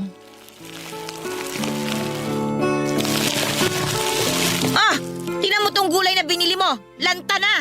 Mukhang kanina pang umaga mo pa ito nabili tingnan mo tong mga gulay sinayang mo. Hinintay pa kasi namin ni Lloyda yung magde-deliver ng mga damit. Nandun na din naman po ako kaya hinintay ko na. Pasensya na po kayo. Bihira. Tingnan mo tong isda. Konti na lang maputla na ang hasang. Umamin ka nga sa akin. Kasama mo na naman kanina yung boyfriend mong tambay, Ma, pagtatalunan na naman ba natin si CJ? Hindi natin pagtatalunan ng tambay na yan kung iiwasan mo. Wala kang kinabukasan doon. Bakit ba napakatigas ng ulo mo? Ma, mabait ho si CJ. Pinipilit naman ho niyang magbago. Naghahanap naman ho ng maayos na trabaho yung tao. Naghahanap ng trabaho? Paano makakahanap ng trabaho yon? Hindi mo ba nakikita ang itsura? Mukhang sanggano. Hindi mo nga yata alam kung nasaan ang mga magulang ng tao na yon Ano bang nagustuhan mo ron, ha, Chestnut? Hindi kita pinag-aral sa maayos na eskwelahan para lamang mauwi sa isang tambay na kagaya niya. Ano ba? Bakit ba galit na galit kayo kay CJ? Wala naman siyang ginagawang masama sa inyo. Pinipilit niyang ilapit ang sarili niya sa inyo, kayo lang ang may ayaw. Hanggat hindi ka nagigising sa katotohanan na walang kwenta ang boyfriend mo na yon, hindi kita titigilan. Nanay mo ako! Sa unang kita ko pa lang sa lalaking yon, alam kong wala siyang magandang may dudulot sa'yo. Kapag hindi mo tinigilan ang kagagahan mong yan, ako ang gagawa ng paraan para maghiwalay kayo. Hindi niyo pwedeng gawin yan, ma. Dahil ako ang makakalaban niyo. Mahal ko si CJ at wala kayong magagawa kundi tanggapin siya sa ayaw niyo at sa gusto. Mahal? Mabubusog ka ba ng pagmamahal kapag wala ka na makain? Pag naging asawa mo yon, anong mangyayari sa'yo? Ikaw ang maghahanap buhay? Pwede ba, Chestnut? Huwag mo masabi-sabi sa akin yung mahal-mahal na yan, ha? Manahimik ka! Alam mo kung nabubuhay lang ang papa mo? Kung nabubuhay lang si Papa, mauunawaan niya ako. Kayo lang naman ang ganyan eh. Masyado kasing mataas ang standards niyo. Mataas ang standard? Aba, ay masisisi mo ba ako? Pinag-aral kita sa magandang paaralan para maging maganda ang kinabukasan mo. Tapos ano? Magbo-boyfriend ka lang ng inutil? Ma, wala akong pakialam kung inutil si CJ sa paningin ninyo. Ang alam ko lang mahal ko siya at nakapagdesisyon na ako. Magsasama na kaming dalawa. Ano? Magsasama na kayo? Tapos ano? Ikaw ang magpapalamon sa kanya? Buang ka na ba talagang babae ka? Oo, ma. Ako magpapalamon sa kanya. Ako ang gagawa ng paraan para maging maayos ang buhay naming dalawa. Ako ang tatayong lalaki at tutulungan ko siya para magbago at para matuto siyang magbanat ng buto. Gagawin ko yun, ma, para hindi naman nakakahiya sa inyo. Bobo ka! Anong katwiran yon? Tanga-tanga ka! Ang galing din magturo ng kabastusan ng boyfriend mo, no? Ako na sarili mong ina, nagagawa mong bastusin dahil sa isang walang kwentang tao! Hindi ako bastos, ma. Ipinaglalaban ko lang kung ano yung palagay kong tama. Magsasama kami ni CJ at wala na kayong magagawa. Ayoko! Hindi ako papayag! Ayoko sa kanya! Tapos! Hindi ako papayag na sasama ka sa lalaking yon! Hindi ako papayag na maging miserable ang buhay mo kasama ang lalaking yon! Miserable agad, ma? Ni hindi niyo pa nga kilala yung tao, ganyan agad ang sasabihin ninyo. Hindi ko na kailangang kilalanin ang kagaya niya. Dahil unang kita ko pa lang sa kanya, ha? Alam kong hindi na mapagkakatiwalaan ang lalaking yon. Kaya kahit anong sabihin mo, hindi pa rin ako papayag na ipagpatuloy ang kalokohan mong yan. Hindi rin ako papayag na pigilan niyo ako sa gagawin ko, ma. Tanggapin niyo na lang na nagmamahalan kaming dalawa. Patutunayan namin sa inyo na magiging maayos ang buhay namin at hindi namin kakailanganin ng tulong ninyo. Binabalaan kita, Chestnut! Kapag ipinagpatuloy mo ang kalokohan mong yan, kakalimutan kong anak kita! Sinasabi ko sa'yo! Sige, ma. Kalimutan yung anak niyo ako. Tutal, diyan ka naman magaling eh. Kung tutuusin, wala naman talagang problema rito. Hindi niyo lang matanggap na tambay lang ang boyfriend ko. Alam mo, ma? Kung pagbibigyan niyo lang ang sarili niyo na makilala si CJ, makikita niyo na mabuti siyang tao. Makikita niyo kung bakit pilit ko siyang ipinaglalaban. Ay, hindi! Hindi ko papayagan ang kalokohan mong yan. Sige na. Linisin mo na yung karne at magluluto na ako ng hapunan. Para sana sa pananghalian yan eh. Pero dahil inuna mo pa ang pakikipaglandian sa boyfriend mong tambay, o eto, naging panghapunan na yung dapat na pananghalian natin. Buisit! Tama na, ma! Ikaw ang tama na, Chestnut! Tama na ang kagagahan mong yan. Ayusin mo na mga pinamili mo at magluluto na ako. Ma, pagbigyan mo ko. Pangako, kapag hinayaan mo kami ni CJ, gagawin ko lahat ng gusto nyo. Hindi na ako tatakas, hindi na ako aalis. Papupuntahin ko na lang dito si CJ sa bahay. Hindi! Mas lalong hindi ko kaya na pupunta dito ang lalaking yon. Isipin ko pa lamang na nasa loob ng pamamahay ko ang lalaking yon. Naaalibadbaran na ako. Mahal ko si CJ, ma. Mahal na mahal ko siya. Hindi ko kaya na mawala siya sa akin. Hindi ko kaya, ma. Hindi mo kaya? Bakit? Mamamatay ka ba kung mawawala ang batugan na yun sa buhay mo? Kaya pala ganun na lang ang sinasabi ng mga kapitbahay natin eh. Ikaw naman pala talaga ang naghahabol sa inutil na yon. Hindi ka ba nahihiya sa sarili mo? Kababae mong tao, parang ikaw pang lumalabas na patay sa gago na yon. Umayos ka nga, Chestnut! Pag ako nainis talaga, ipagugulpi ko yung lalaking yun eh! Yan ang huwag niyong gagawin, ma. Dahil baka... Baka ano? Ha? Baka ano? Ako pa ngayon ang tinatakot mo? Sobra lang ginagawa mong kabastusan sa akin ah! Nanay mo ako! Dahil lang sa lalaking yun, nagagawa mo akong lapastanganin ng ganyan? Hindi ka ba naaawa sa akin? Mahal mo ang lalaking yon? Mahal mo ba ako? Mahal kita, Ma. Kaya lang, sawang-sawa na ako. Lagi mo nalang pinamumukha sa akin kung gaano ka walang kwenta si CJ. Imbis na kilalanin niyo muna yung tao, mas pinakikinggan niyo pa ang sinasabi ng iba. Mas naniniwala pa kayo sa mga chismosa. Ako ang anak mo, Ma. Dapat sa akin kayo naniniwala. Kahit anong gawin mo, hindi ko magugustuhan ng lalaking yon para sa'yo. Kapag ipinagpilitan mo ang gusto mo, mamumuhay kang mag-isa. Tandaan mo yan! Sige, ipagpatuloy mo ang kahibangan mo sa lalaking yan. Kalilimutan ko talaga na anak kita. Ma, hindi naman natin kailangang umabot sa ganun eh. Hanggat ipinagpipilitan mo ang kalokohan mo sa lalaking yon, mawawala ang katahimikan sa bahay na ito. Sige na, ayusin mo na yan at magluluto na ako. Tigilan mo na yung kakadrama mo. Busalan ko yung bunganga mo nang makita mo eh. Kanina pa ako nagugutom at kanina pa ako busit sa'yo.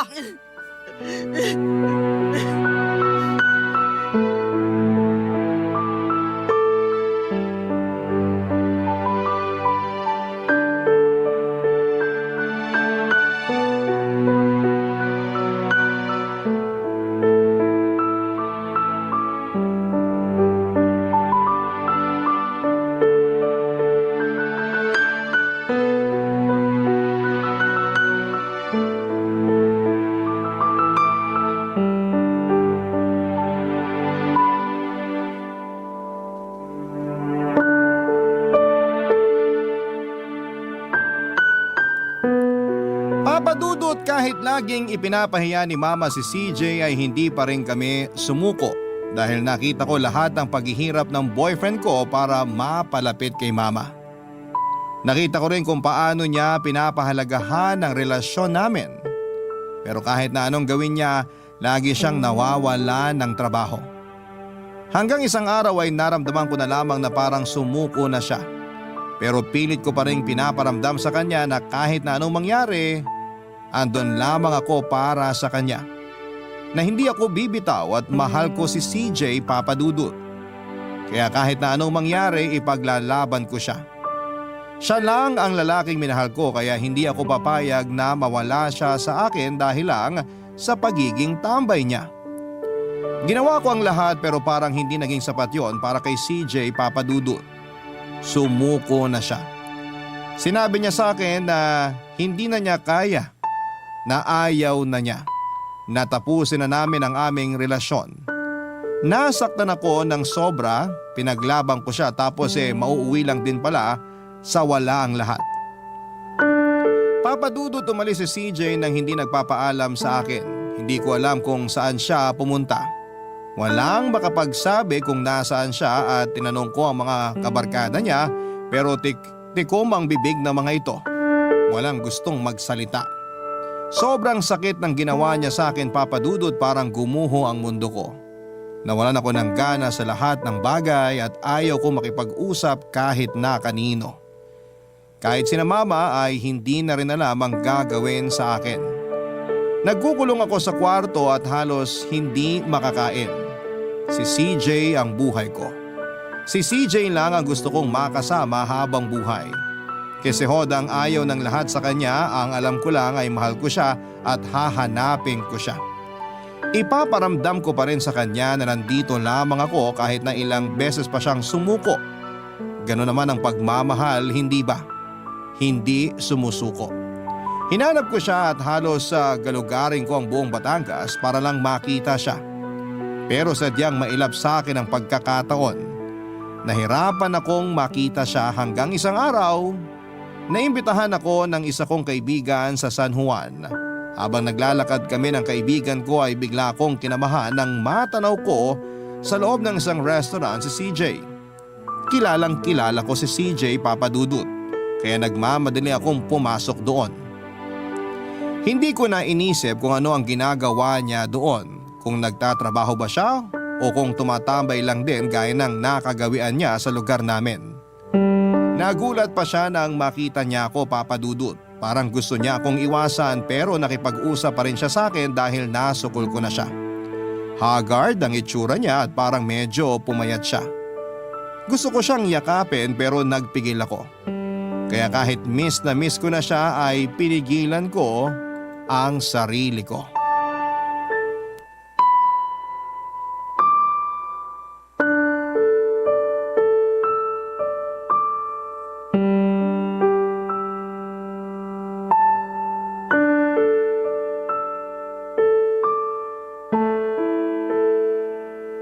Kumusta ka na? Eto, okay naman. Ikaw, kumusta ka na? Hindi ako mabuti. Alam mo naman siguro kung bakit, di ba? Chestnut, mahal kita. Alam mo naman yun, di ba? Pero pagod na ako. Ayoko na. Hirap na ako. Lahat na lang na ginagawa ko walang nangyayari. Maigi pa nung tambay ako, wala akong pinoproblema. Ganun na lang yon? Susuko ka na lang kaagad? Akala ko ba kaya natin? Akala ko ba sasamahan mo ako habang buhay? Asa na yung CJ na una kong nakilala? Yung masiyahin, yung lagi akong pinapatawa, yung hindi sumuko na suyuin at ligawan ako. Wala na yon. Hindi ko na rin alam kung saan napunta ang gagong yun. CJ, ano ba? Ano bang nangyayari sa'yo? Bakit ka ba nagkakaganyan? Mahal kita. Hindi pa ba sapat yun? Hindi pa ba sapat yun para lumaban ka? Akala ko ba matibay ka? Asan na yung yabang mo nung kinukulit mo ko? CJ, huwag naman ganito. Ay, hindi mo pa ba nakikita? Talo na ako. Wala na mangyayari sa akin. Tama ang mama mo. Habang buhay na akong tambay. Walang patutunguhan ng buhay. Ang labo mo naman eh.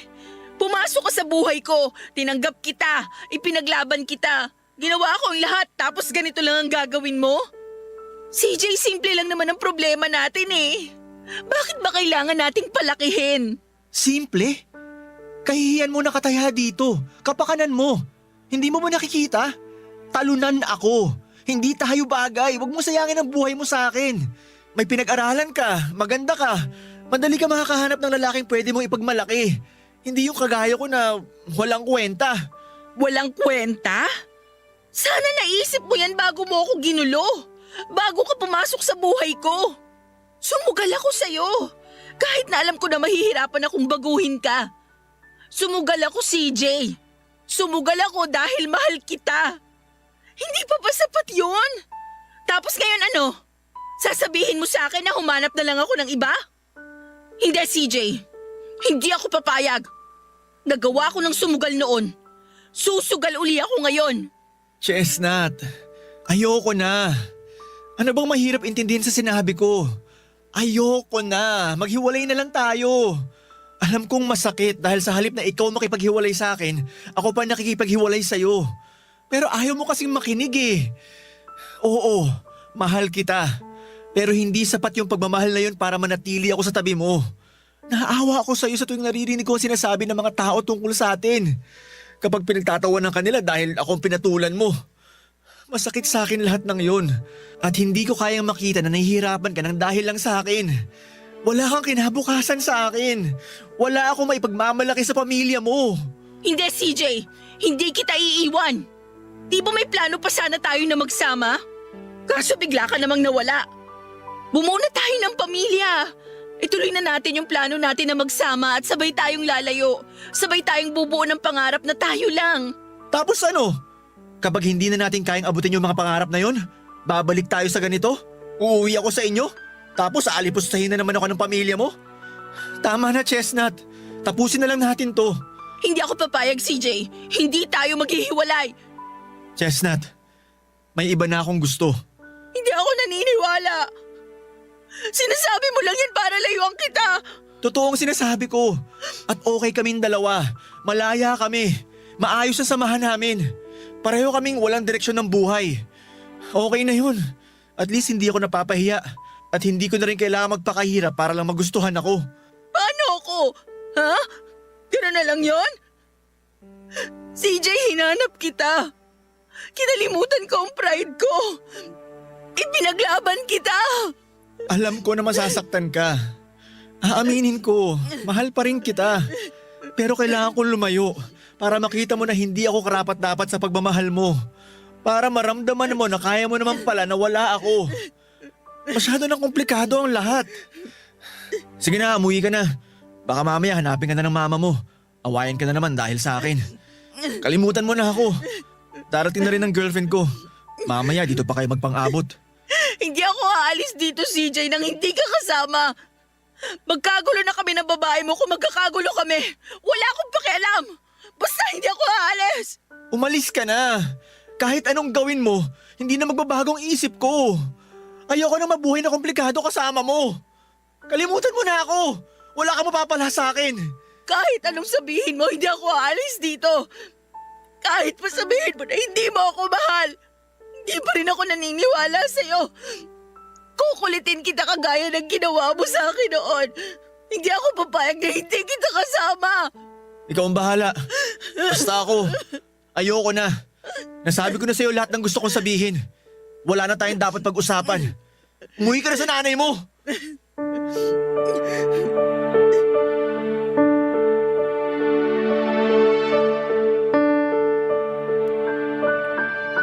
Hindi ko pa rin nabago ang isip ni CJ na huwag makipaghiwalay sa akin ng mga oras na yon, Papa Dudut. Iniwan niya talaga ako at hinayaan na umiyak. Hindi ko inisip na magagawa niya sa akin yon. Ang sakit-sakit dahil mahal na mahal ko siya. Kahit na ilang beses niya akong pinagtabuyan ay hindi pa rin ako nasiraan ng loob. Hindi ako sumuko. Nabaliktad man ang pangyayari at ako na ang naghahabol sa kanya ay wala akong pakialam. Isa lamang ang alam ko sa ngayon. Sabay naming aayusin ang buhay namin na magkasama at patutunayan sa lahat na kaya namin. Hindi ko siya susukuan, Papa Dudut. Hinding-hindi. Alam ko na mahal niya ako at pilit niya lang na pinapalayo ako sa kanya dahil sa sitwasyon namin. Ilang beses kong ipinaunawa sa kanya na hindi naman malaki ang problema naming dalawa. Simple nga lang kung tutuusin. Pinapalaki lang ng insecurities niya. Hindi naman kailangang maging madrama kung sabay kaming maninindigan sa isa't isa. Pero dahil sa pride niya, lumaki ang problema, Papa Dudut.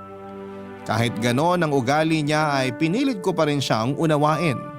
Pinilit ko pa rin ipaintindi sa kanya ang lahat-lahat. Papa Dudut, alam ko na darating ang araw na babalik ang dating saya ng relasyon namin at gaya ng ginawa niyang pangungulit sa akin noon, ay magiging masaya kami at magmamahala ng gaya ng dati. Kung noon siya ang hindi sumuko para mapasagot ako, ngayon naman ako ang mangungulit at hindi susuko sa kanya. Papa Dudut. Barangay Love Stories. Barangay Love Stories. Aaminin ko na nahirapan ako at halos sumuko na rin para lamang maging maayos muli kami. Pero habang pinipilit ko, pakiramdam ko ay mas lalo siyang lumalayo sa akin. Hindi ako aalis sa San Juan, Papa Dudut, nang hindi ko siya kasama. Ipinangako ko yon sa sarili ko, Papa Dudut. Kasi hodang magmukha akong tanga, gano'n naman ang nagmamahal, hindi ba? Nagiging tanga. Ni hindi ko na nga naisip na nagagalit na sa akin si Mama dahil ilang araw na akong hindi umuuwi. Ang mahalaga kasi sa akin si CJ at ang relasyon namin, liligawan ko siya hanggang sa mapa-oo ko siya. Pipilitin ko siyang sumama, sukdulang talian ko siya at kalad ka rin pabalik ng nasugbo. Ganon kasi ang alam ko kapag nagmamahal. Hindi dapat sumusuko at hindi dapat basta bibitaw. Laban lang ng laban. At lalaban ako hanggat mahal ko siya. Nakiusap ako sa kaibigan ko na sa kanila muna ako habang inaayos ko ang relasyon namin ni CJ. Mabait naman po ito at pumayag. Pero palagi pa rin niya akong pinapaalalahanan na hindi na tama ang ginagawa ko. Alam ko naman, Papa Dudut, na mukha na akong gaga sa mga pinaggagawa ko pero wala akong pakialam. Ang alam ko lang ay mahal ko si CJ at handa akong gawin ang lahat. Magkasama lang kami habang buhay. Nahirapan akong kumbinsihin siya, Papa Dudut, lalo na at harap-harapan ang ginagawa niyang pambabaliwala sa akin. Pinangahawakan ko pa rin ang sinabi niyang mahal niya pa rin ako at ang pagmamahal na yon ang gagamitin ko para bumalik siya sa akin. Gaano man kahirap, handa akong magtiis. Sintigas man ang bato ang puso niya, mapapalambot ko yon dahil sa pagmamahal ko.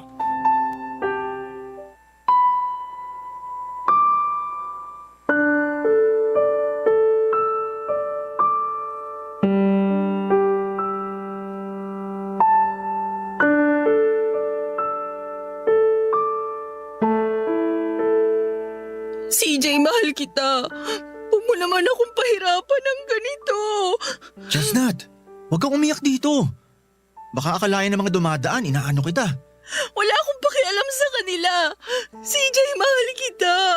Magsama na tayo. Ako ang bahala sa lahat. Ako ang bahala kay Mama. Sige na, pumayag ka na. Chestnut, naloloko ka na ba? Magsasama tayo? Wala akong matinong trabaho.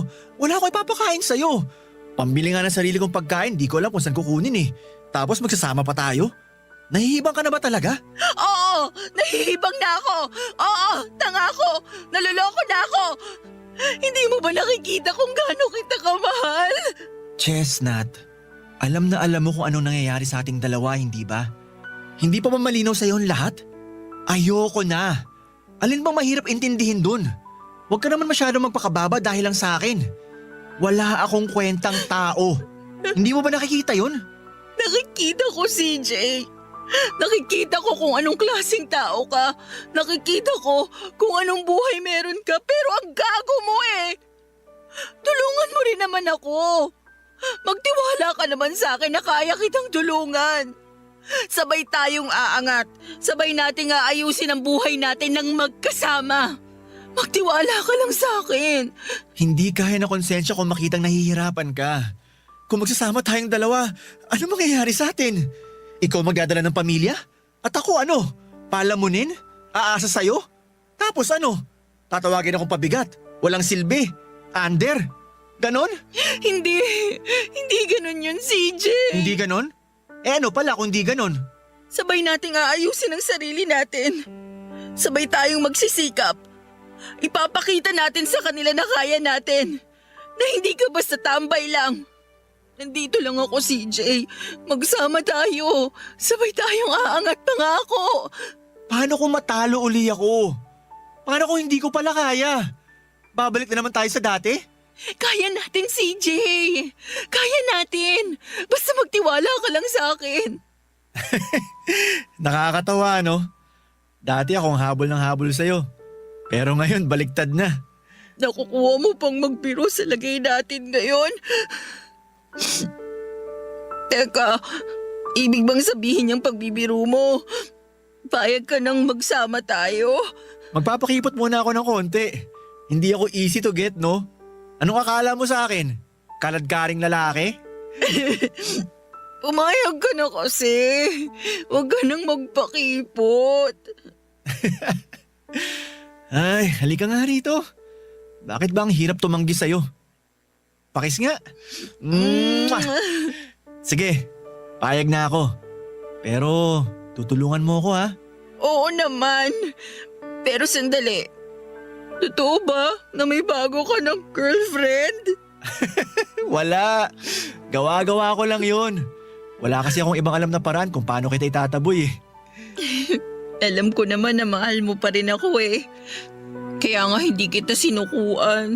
Kahit nga nagmumukha na akong tanga, habol pa rin ako ng habol sa'yo. Ewan ko ba? Bilib nga ako sa'yo eh. Akalain mong di ka nagpatalo? Tibay ng alindog ko, no? Pakipot ka pa nung una.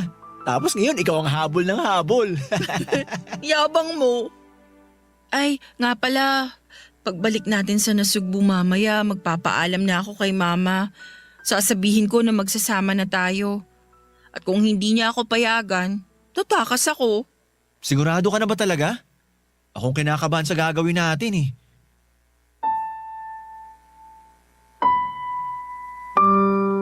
Papadudot nagbunga ang mga ginawa kong pangungulit kay CJ. Napilit ko siyang sumama sa akin pabalik ng Nasugbu at nagsama kaming dalawa. Humanap kami ng bahay na malayo sa dati naming tinitirhan. Nagtayo ako ng maliit na negosyo at sa una medyo mahirap dahil pareho pa kaming nag-a-adjust. Pero alam ko na unti-unti ay matututunan naming pareho ang mga dapat at hindi namin dapat gawin. Aaminin ko noong una ay nahihirapan ako pero kalaunan ay natutunan na rin namin ang tamang pagpapatakbo ng negosyo. Naging maayos ang aming samahan. May mga kaunting pag-aaway pero nakita ko kung gaano niya sinubukang magbago. 1 taon na kaming nagsasama, Papa Dudut, pero nakita ko kaagad kung gaano kahina ang loob niya. Lalo na kapag matumal ang benta namin o kaya naman pag dumarating ang santambak na mga bayarin. Nakakasawa din pala minsan, Papa Dudut, habang ikaw ay ipinapakita mo sa kanya na matatag ka. Siya naman na lalaki ang napakahina ng loob. Minsan gusto ko nang sumuko at gusto ko nang umuwi sa nanay ko at sabihin na Nay, tama ka. Natanga ako na pinatulang ko si CJ pero andito na ako eh. Wala na akong magagawa. Lalo na at madadagdagan na kami, Papa Dudut. Buntis ako. Kapag ngayon pa ako nang hina, malamang bukod sa kangkungan kaming lahat pupulutin, lalo akong pagtatawanan ng mga tao at ng pamilya ko dahil sa pagpili ko sa maling tao. Napapagod ako, Papa Dudut, pero hindi ako sumusuko. Lumaban ako at pinilit unawain ang sitwasyon. Alam ko na darating ang araw na magiging maayos din ang lahat. Magiging maganda rin ang buhay namin ni CJ kahit na patuloy siya ang inaalipusta ni Mama kahit malayo na kami sa kanya.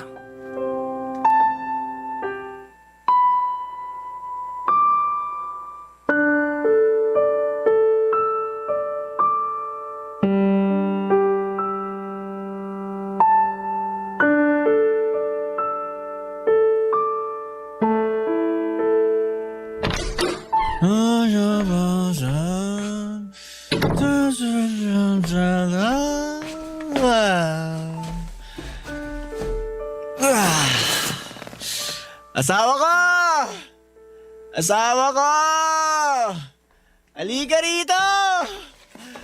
Saan ka galing? Bakit ka naglasing? Halika dito sa tabi ko. Mag-usap tayo. Matulog ka muna. Mamaya na tayo mag-usap. May ginagawa ako. Upo ka dito sa tabi ko. Dahil may chismis ako sa'yo. Alam mo ba? Nakita ko nanay mo kanina. Nagmano ako sa kanya. Galing ka ron sa atin? Oo, bumisita ako. Namiss ko kasi mga tropa ko eh.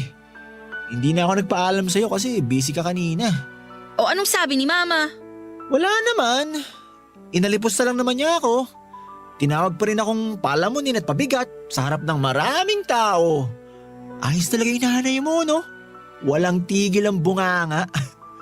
Walang kakupas-kupas sa pangmamaliit sa akin. Ano bang kailangan kong gawin para magustuhan ako ng nanay mo? Sinikap ko naman Sinikap ko na magbago.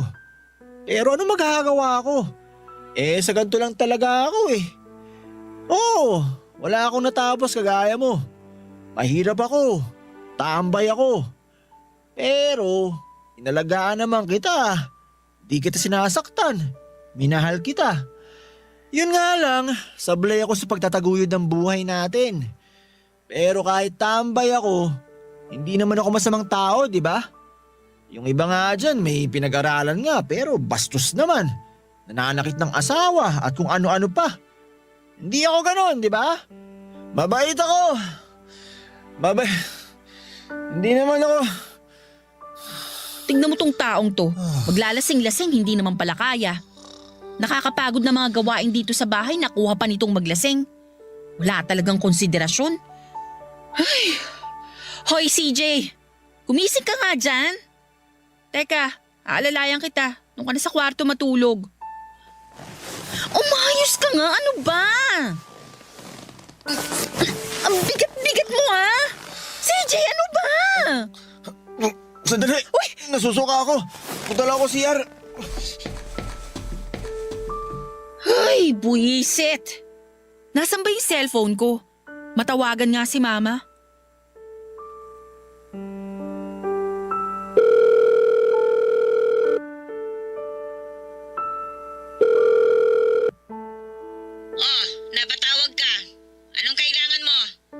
nagkita raw kayo ni CJ? Oh, bakit? Ano na naman ang sinumbong ng batukan mong asawa sa'yo? Sinisiraan na naman ba ako? Ma, pwede ba tigilan nyo na si CJ? Maayos na ho siya. Ako nang nakikiusap sa inyo. Pabayaan nyo na kami. Pabayaan? O ano bang ginagawa ko? Hindi nga ba't pinababayaan ko na kayo? Lumayas ka sa bahay at pinili mo ang lalaking yan. Hinabol ba kita? Hindi, di ba? Pinakialaman ko ba ang buhay ninyo kahit na masakit sa akin ang ginawa mo? Nanay mo ako. Pero mas pinili mo magpakatanga sa lalaking yan. Saan ba ako nagkulang sa'yo, ha? Ginawa ko ang lahat para mapabuti ka. Pinagsalitaan ko na naman ang masama yung asawa mo kanina. Pero masisisi mo ba ako? Nanay mo ako at hindi ko gusto na mapahamak ka. Hindi ko rin gusto na naaabuso ka niya. Akala mo ba gano'ng kadaling tanggapin ang lahat? Magiging nanay ka rin. Mauunawaan mo rin ako pagdating ng araw. Ma, alam ko naman na kapakanan ko lang ang iniisip ninyo. Pero sana naman bigyan nyo ng pagkakataong magbago si CJ. Kundi man para sa akin, para na lang sa magiging apo ninyo. Hindi ba mas maganda kung maayos tayong lahat na palalakihin natin ng baby namin ng masaya tayo? Ma, wala naman akong ibang hinihiling sa inyo. Kaya please, pagbigyan nyo na ako. Hindi. Hanggat nakikita ko ang lalaking yan, hindi ko matatanggap na ipinagpalit mo ako sa kanya. Tatanggapin lang kita kung wala na sa buhay mo ang batugan na lalaking yan. Pero yaman din lamang na talagang hindi na kita mapipigilan. Abay sige, bahala ka na sa buhay mo. Ipagdasal mo na wag sanang dumating ang araw na lalapit ka sa akin na umiiyak dahil iniwan o sinaktan ka ng lalaking yan. Kasi wala na akong pakialam sa'yo. Ma, pwede bang... Ay, pinatayan ako ng phone. Kakainis.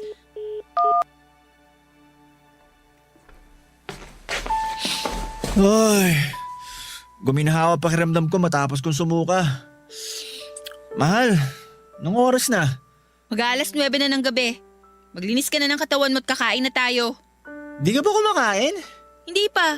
Hinintay talaga kitang dumating para may kasabay akong kumain. Hindi mo na sana ako hinintay. Alam mo naman na hindi ka dapat nagpapalibas ng gutom eh. Masama sa buntis sa nalilipasan. Ay, nga pala. Bebe ko, pasensya na kanina. Namiss ko lang talaga yung dati nating lugar, kaya pumasyal ako. Nayaya kasi ako ng mga tropa. Pero promise, di na mauulit. Siguraduhin mo ah. Maupo ka na, kumain na tayo. Simula sa araw na to, di na ako magpapasaway. Pipilitin ko maging matatag para sa'yo at para sa magiging baby natin. Pero bebe, yung kay mama mo, hindi ko maipapangako na hindi ko siya papatulan paminsan-minsan ha. Pero gagawin ko pa rin ang lahat para mapatunayan sa kanya na kahit ganito lang ako, pwede pa rin ako magbago. Basta bebe, wag mo kong susukuan ha. Ay, salamat din bebe. Mula ngayon, sabay nating aayusin ang buhay natin. Magsisikap tayo para sa anak natin. Magsisikap tayo para sa pamilya natin. At si mama, hayaan na lang muna natin siya.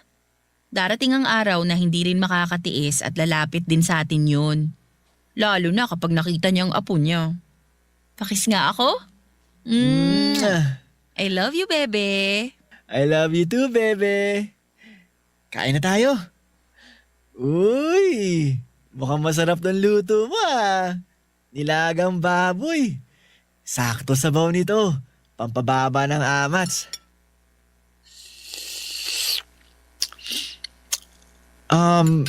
Bebe, bakit parang kulang ata sa asin? Ilang kilong asin ba nilagay mo dito? Wala bang lasa? 5 kilo na nilagay ko dyan ah. Kulang pa ba sa alat? Hayaan mo, sa susunod, 1 banyera ng lalagay ko. Papadudot, matagal na panahong hindi kami nagkausap ni Mama. Nabalitaan ko sa dati naming kapitbahay na umuwi muna ito sa La Union sa mga kapatid niya. Alam kong hindi niya kaagad matatanggap ang ginawa ko sa kanya kaya hindi ko na rin muna siya kinulit pa. Alam kong darating ang araw na matatanggap niya rin si CJ. Naunawaan ko naman ang ipinakita ni Mama sa akin. Kapakanan ko lamang ang iniisip niya pero minsan ay nagagawa talaga nating sumuway sa magulang para mapagbigyan ng kagustuhan natin. Ngayon ko lamang napatunayan na sadyang mahiwaga ang pag-ibig, Papa Dudut. Kapag ang puso ang natutong magmahal, ika nga sa kanta wala ka nang magagawa kundi ang sundin ito. Mahirap palang labanan ng pag-ibig. Talaga nga palang hahamakin ang lahat, masunod lamang ang tibok ng puso. Sa ngayon, Papa Dudut, ay maayos na ang naging negosyo namin ni CJ, lalo na at nauso ang live selling sa internet. Mas napadali ang aming pagbebenta ng mga paninda namin. Sa umpisa ay medyo matumal dahil bago pa lamang kami, pero kalaunan ay dumami po ang aming followers at nakakabenta na kami ng marami. Si CJ ang naging taga-deliver ko at kumuha kami ng hulugang motor. Siya na ang nagpipick up at nagdi-deliver ng mga paninda namin. Nakita ko ang bagong CJ, Papa Dudut, at alam ko na kapag dumating ang araw na magkita ulit sila ni Mama ay hindi na siya nito mamaliitin. Responsable at mapagmahal na asawa na ang bagong CJ na haharap sa kanya. Hindi na po yung mukhang dugyot at mabaho. Marunong na ring maligo at hindi lang isang beses sa isang araw, 3 beses paminsan, lalo na at galing sa labas. Masaya ako sa nakikita kong pagbabago niya, Papa Dudut, at alam ko rin na alam na ni Mama na maayos na ang buhay namin. Hindi na ako magtataka na isang araw ay bigla na lamang itong susulpot sa pintuan namin. Sa galing ba naman ng sagap ng mga chismosa sa amin? Imposibleng hindi nila malaman ang nangyayari. Lalaki ang naging unang anak namin, Papa Dudut. Kamukhang kamukha siya ni CJ. Ganon pala ang pakiramdam kapag nanay ka na. Tama si Mama, gagawin mo ang lahat para sa anak mo, mapabuti lamang siya. Ngayon ko naunawaan si Mama. Yun nga lang, iba kami ng pananaw pagdating sa pag-ibig dahil para sa akin ay hindi natin dapat hinuhusgahan ang isang tao base sa panlabas niyang anyo. Mas dapat nating tingnan ang pagkatao nito kesa panlabas na itsura. Dahil sa pagiging porsigido ni CJ ay madali niyang natutunan ang lahat. Sinuportahan ko siya hanggang sa abot ng aking makakaya.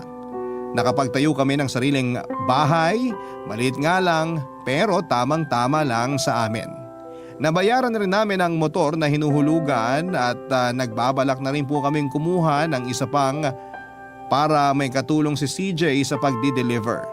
Nakakatuwa lang isipin, Papa Dudut, na ang dating tambay, delivery boy na ngayon ng sarili niyang negosyo. Maraming salamat po sa pagbasa ng sulat ko, Papa Dudut, at sa mga kabarangay ko na natatakot magmahal. Dahil mababa ang estado ng buhay ng taong minamahal nila, huwag po kayong matakot. Ipagpatuloy nyo lamang at huwag nyo silang sukuan, ipaglaban nyo sila. Huwag nyong iisipin ang sasabihin ng iba. Walang relasyong matatag kaagad sa una. Lahat ay dumadaan sa pagsubok, ang mahalaga ay nagmamahalan kayo at inuunawa ang isa't isa. Yun lang at sapat na para maging maligaya. Ang inyong forever kapuso at kabarangay, Chestnut. Nagustuhan ng iyong napakinggan? Ituloy yan via live stream sa www.gmanetwork.com/radio. Barangay LS 97.1